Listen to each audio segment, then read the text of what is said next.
Hello बच्चों, let's read this question. Sterilization technique are generally foolproof method of contraception with the least side effect. Yet this is the last option for the couple because.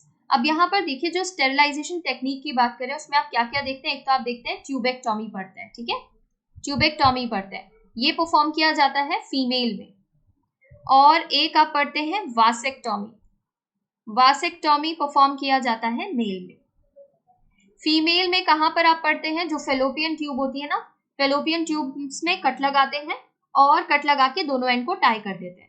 यहाँ पर vast difference जो होता है उसमें cut लगाते हैं और दोनों एंड को टाई कर देते हैं. अब देखिए वास्ट डिफरेंस आप जानते हैं ना, स्पर्म कहाँ बन रहे हैं, टेस्टिस में, सेमिनिफेरस ट्यूब्यूल्स है, वहां पर स्पर्म फॉर्मेशन हो रहा है. फिर स्पर्म रेटे टेस्टिस से होते हैं वासाई प्रेंशिया में आते हैं, वासाई प्रेंशिया से एपिडिडाइमिस, वास्ट डिफरेंस. और फिर जो इजेकुलेट करते हैं ना, यूरेथ्रा में पहुंचते हैं, जो इजेकुलेट करता है आफ्टर कॉइटस, जो इजेकुलेशन होता है उसमें, उससे हम बोलते हैं कि सीमेन है, क्योंकि वहां पर जो सीमेन है उसके अंदर क्या भी प्रेजेंट है, स्पर्म प्रेजेंट है.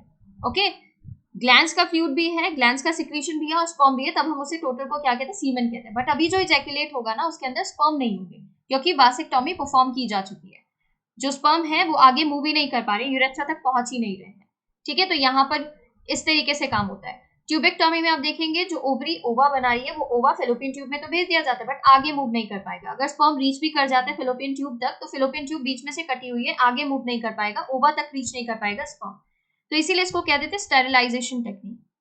अब देखिए यहाँ पर जो कपल है वो इस ऑप्शन को चूज करते हैं, इसके साथ जाते हैं. क्यों जाते हैं? Because it is almost irreversible. बिल्कुल करेक्ट है, क्योंकि एक almost irreversible type of method है. Okay, because of the misconception that it will reduce sexual urge. लोगों में ये मिसकंसेप्शन भी है कि ये जो टेक्निक है इसे यूज जब आप कर लेते हैं, यानी जब ये परफॉर्म करवा लेते हैं, ट्यूबेक्टॉमी या वासेक्टॉमी करवा लेते हैं, तो उसके बाद सेक्सुअल अर्ज जो है वो रिड्यूस हो जाती है. ये भी करेक्ट है. It is a surgical procedure. तो अभी बात की सर्जरी तो परफॉर्म करनी ही पड़ती है, हालांकि बहुत छोटी सी सर्जरी होती है, बट सर्जरी होती है जहां पे कट लगाया जाता है फेलोपियन ट्यूब में, वास्ट डिफरेंस में. ट्यूबेक्टॉमी है तो फेलोपियन ट्यूब, वासेक्टॉमी है तो वास्ट डिफरेंस. ठीक है, और दोनों एंड को टाई कर दिया जाता है. ये भी करेक्ट है.